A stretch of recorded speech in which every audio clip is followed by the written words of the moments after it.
معزز سامعین گرامی قدر، وطن عزیز کو بلا شبہ لا الہ الا اللہ کے نام پر، نعرے پر دنیا کی واحد ایسی ریاست ہوگی کہ جس کے لیے یہ نعرہ ایجاد کیا گیا، پاکستان کا مطلب کیا؟ لا الہ الا اللہ۔ اور اس نعرے کے لیے مسلمانوں نے سٹرگل، محنت، ایک جوش اور ولولہ، ایک محبت، ایک دین کی محبت کی وجہ سے یہ وطن اللہ تعالیٰ نے دے دیا۔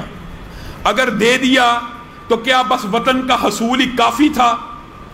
میرے بھائیوں، ہر جمعے آپ کے سامنے کوئی نہ کوئی ایسا مسئلہ ہوتا ہے کہ جی کرتا ہے کہ نوحہ کریں، مرثیہ پڑھیں، لیکن اسلام میں یہ جائز افعال نہیں ہیں۔ لیکن کم از کم ہم آواز تو اٹھا سکتے ہیں۔ گزشتہ ہفتہ یہ جو گزرا ہے، افسوسناک واقعہ، وہ حکومت، وہ ادارے، وہ انتظامیہ، وہ سی ڈی اے کے محکمے جو اسلام آباد کے اندر ایک مندر بنانا چاہتے ہیں، وہ مندر بناؤ مہم چلاتے چلاتے مسجد گراؤ مہم پہ اتر آئے۔ پرسوں کے واقعے کے اندر مسجد توحید ماڈل ٹاؤن کے اندر اسلام آباد میں 23 سال سے زائد پرانی مسجد، اس کو سی ڈی اے، عدالت، فلاں فلاں جھوٹ سچ کے بہانے گھڑ گھڑا کر اس کے اوپر بغیر کسی نوٹس کے حملہ کیا، اس کو مسمار کر دیا، اس کو شہید کر دیا۔ پوچھا گیا وجہ کیا ہے؟ جی این او سی کے پروسیس جو ہے مکمل نہیں، جھوٹ۔ وجہ کیا ہے؟ یہ جی عدالت کا حکم ہے، جھوٹ۔ دونوں باتیں سن لیجئے، سوشل میڈیا کے اوپر اس حوالے سے بڑا جھوٹ بولا جا رہا ہے۔ این او سی کا قانون 20 سال پہلے موجود ہی نہیں تھا، اس لیے این او سی کے قانون کے تحت کوئی مسجد جو 25 برس سے پرانی ہو، جب کوئی قانون مارد وجود میں ہی نہیں، اس سے پہلے کوئی چیز بن گئی ہے، اس کے اوپر وہ قانون لاگو ہو ہی نہیں سکتا۔ یہ سفید جھوٹ ہے، چٹا جھوٹ جس کو کہتے ہیں نا، یہ اس طرح کا جھوٹ ہے۔ اور لوگوں میں پہلے یہ پھیلایا گیا، بعد میں کہا گیا عدالت نے آرڈر کیے، اٹھائیے عدالت کا آرڈر۔ عدالت نے بغیر کسی مسجد کا نام لیے ایک آرڈر کیا کہ قانون کے مطابق کارروائی کی جائے، اور یہ قانون غریبوں کے اوپر اپلائی ہوتا ہے۔ کوئی حکم نہیں ہے عدالت کا، عدالت کے حکم کی بھی غلط تشریحات کر کے۔ اصل معاملہ کیا ہے؟ اصل معاملہ پالیسی کا ہے، اصل معاملہ اس ملک کی ترجیحات کا ہے، اصل معاملہ سی ڈی اے میں موجود، ان اداروں متعلقہ میں موجود اسلام دشمن افسران کی ترجیحات کا ہے۔ بتائیے، این او سی نہیں ہے، این او سی تو بنی گالا کا بھی نہیں ہے، اس کو کیوں نہیں گرایا گیا؟ اس کے لیے سپریم کورٹ آرڈر کرے کہ اس کو ریگولرائز کر دیا جائے، لیکن مسجد کے بارے میں آرڈر نہیں آ سکتا۔ مسجد کے بارے میں ریگولائزیشن کے لیے کوئی لکونہ، کوئی قانون نہیں نکالا جا سکتا۔ مسجد کو شہید کر دیا۔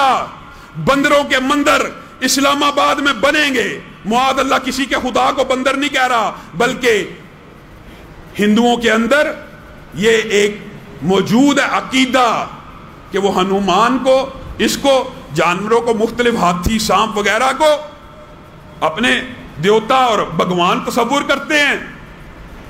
ان بندروں کے لیے اسلام آباد کے اندر مندر بن سکتا ہے اقلیت کے لیے، لیکن مسلمانوں کی مسجد، شرم نہیں آئی جس مسجد کے اندر لاکھوں لوگوں نے قرآن پاک کو پڑھا ہوگا، 23 سال کے اندر کتنے ہی لوگوں نے اعتکاف کیا ہوگا، ممبر رسول کے اوپر سے صدائیں توحید، قرآن، سنت، احادیث بیان کی گئی ہوں گی۔ وہ کون سے ظالم اہلکار ایسے ہوتے ہیں سی ڈی اے کے، اے سی، بدبخت اے سی، اپنے آپ کو انتظامیہ کہہ کر علماء کے اوپر تشدد کرانے والے، یہ حکومتی گماشتے، حکومتی ترجیحات کا تعین کر رہے ہوتے ہیں۔ بتائیے کتنے حوصلے اور ہمت کی ضرورت ہے، اللہ کی قسم، کہ کسی مسجد کے اوپر حملہ کر کے اس کو گرا دیا جائے۔ مسجد کا امام چھت پہ کھڑا ہے، آوازیں لگا رہا ہے، اے اللہ کے بندو آگے بڑھو، اللہ کی مسجد کو گرانے سے روکو۔ اکیلا اوپر کھڑا ہے، پھر اس کی آواز کے اوپر ہمارے دیوبندی بھائی آگے بڑھے، اللہ کی قسم خراج تحسین پیش کرتا ہوں، علماء دیوبند کا شکریہ ادا کرتا ہوں، آگے نہیں بڑھے، مزاحمت میں شامل ہو گئے، ان کے اوپر بھی تشدد ہوا، ان کے اوپر بھی لاٹھیاں چلائی گئیں، پھر بھی فرار نہیں ہوئے۔ کہ اگر اہل حدیث کے بچے گرفتار ہو رہے ہیں، اہل حدیث کے خطبہ گرفتار ہو رہے ہیں، تو ثناء اللہ غالب نے، اسد اللہ غالب نے، ان کے بیٹوں نے، اس علاقے کے دیوبندی خطبہ نے کہا یہ ہمارے بھائی اکیلے گرفتار نہیں ہوں گے، ہمارے ہاتھ بھی حاضر ہیں، ہمیں بھی ہتھ کڑیوں کو لگا دیا جائے۔ اکٹھے تھانے گئے، اللہ کے فضل سے احتجاجی تحریک شروع ہوئی، وہ بندے آزاد ہو گئے، معذرت کے میسج آنا شروع ہو گئے، یہ غلط فہمی ہو گئی تھی، یہ ہو گیا تھا۔ یہ حل ہے، مسجد گرانے کے بعد یہ کہا جائے غلط فہمی ہو گئی تھی، بندے لامذہب چھوڑ دیے گئے ہیں، اس مسجد کو دوبارہ حکومت اپنے خرچے پہ بنائے، اور الحمدللہ برادر اکبر علامہ ابتسام الہی ظہیر نے یہ نہیں دیکھا کہ ان کے مرکز میں بھی ہزاروں لوگ جمعہ پڑھتے ہیں، وہاں سے فون کال آئی، علامہ صاحب اگر یہ جمعہ نہ ہوا تو مسجد کا وجود خطرے میں پڑ جائے گا۔ ابتسام بھائی نے کہا اللہ کی قسم حکم کرو، سر کے بل چل کے آؤں گا، اس مسجد کے لیے خون دینا پڑے خون دیں گے، مال دینا پڑے مال دیں گے، جمعہ میں خود آ کے پڑھاؤں گا۔ الحمدللہ وہاں پہ جمعہ ہو رہا ہے، اہل اسلام جمعہ پڑھ رہے ہیں، لیکن یہ حکومت کیا ہے؟ یہ بھی عجیب ڈرم ہے، اقلیتوں کے لیے جی مندر بنا رہے ہیں۔ کیا تکلیف ہے؟ سن لو کیا تکلیف ہے۔ اقلیتوں کے لیے صرف مندر بنانے، تمہیں اقلیتوں کے حقوق نظر آتے ہیں؟ کبھی اقلیتوں کے لیے روزگار کا تو بندوبست نہیں کیا۔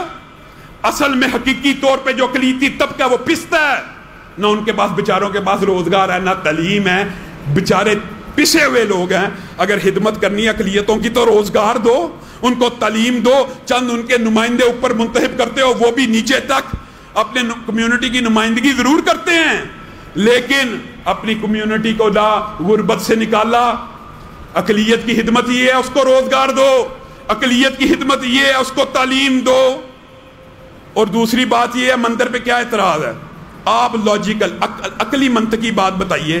ایک تو چلو فقہائے شریعت کا اس بارے میں اجماع ہے کہ اسلام کے نام پہ جو بستی آباد ہو وہاں پہ مندر نہیں بن سکتا۔ میرے بھائیوں، اگر مندر بنانا اکثریت کے لیے بھی جائز ہوتا تو ابراہیم اس معاشرے میں جہاں پہ وہ اکیلے مسلم تھے، اکیلے لاکھوں کی تعداد میں مشرکوں کے عبادت گاہ کا اگر یہ حق تھا تو ابراہیم نے بت کیوں توڑے تھے؟ کیوں توڑے؟ وہ تو اکیلے تھے۔ اور میرے بھائیوں بات سمجھو، 200 کے قریب خاندان پنڈی اسلام آباد میں کل ملا کر، اور مندر کتنے ہیں؟ کتنے ہیں نہیں نہ پتا۔ یہی بات ہے، پاکستانی عوام کو بیوقوف بنایا جاتا ہے۔ 5 مندر 200 خاندان کے لیے پہلے سے موجود ہے، ان کو آباد کرو، ان کی تدین و آرائش کرو۔ اگر تمہیں حقیقت میں اقلیت کا مسئلہ ہوتا تو تم ان مندروں کی تدین و آرائش کرتے، کوئی ایک مسلمان احتجاج کرتا، آواز اٹھاتا، ہم ذمہ دار ہیں۔ نہیں تھی اٹھانی، پہلے سے موجود عبادت گاہ بن چکی ہے، چاہے جس طرح بھی بنی۔ اگرچہ بعض فقہا نے یہ بھی کہا کہ کوئی عبادت خانہ کفار کا گر جائے حادثاتی طور پہ وہ بھی دوبارہ نہیں بن سکتا، لیکن یہ چلو موجود تھے، ان کی تدین و نو کرتے، ان کی آرائش و زبائش کرتے، نہیں کی۔ وجہ آرڈر کہیں اور کا، دینا کسی اور کو ہے پیغام۔ یہ مندر اگر اقلیت کے لیے بنایا گیا ہوتا تو پنڈی اسلام آباد کے گرد و نواح میں موجود 5 مندروں کو پہلے بنا دیا جاتا، کہا جاتا ان میں عبادت کرو۔ اگر یہ دل سے واقعی ان کے حقوق چاہتے، ان کو تعلیم دیتے، ان کو روزگار دیتے۔ نہیں، یہ اپنے آقاؤں کو خوش کرنا چاہتے ہیں، یہ ان کو دکھانا چاہتے ہیں کہ 200 سے کم افراد کے لیے جی 4 کنال جگہ ہم نے دے دی ہے، 10 کروڑ روپیہ حکومت نے دے دی ہے، اور جس مسجد سے اللہ اکبر کی، حیا علی الصلاح کی، حیا علی الفلاح کی ندائیں اور صدائیں دی جاتی ہیں، ان کو ہم گرا دیں گے۔ مندر بناؤ، مسجد گراؤ۔ محمد خان صاحب، آپ نے یہ ریاست مدینہ کا نعرہ اس لیے لگایا تھا کہ آپ مسلمانوں کے جذبات سے کھیلیں، اسلامی شاعر کے اوپر حملہ کریں۔ منڈیاں نہیں لگیں گی، قربانی کی بجائے غریب کی شادی کر دینی چاہیے، حج کے جو پیسے جوڑے ہیں اس مرتبہ غریبوں کو دے دیے جائیں۔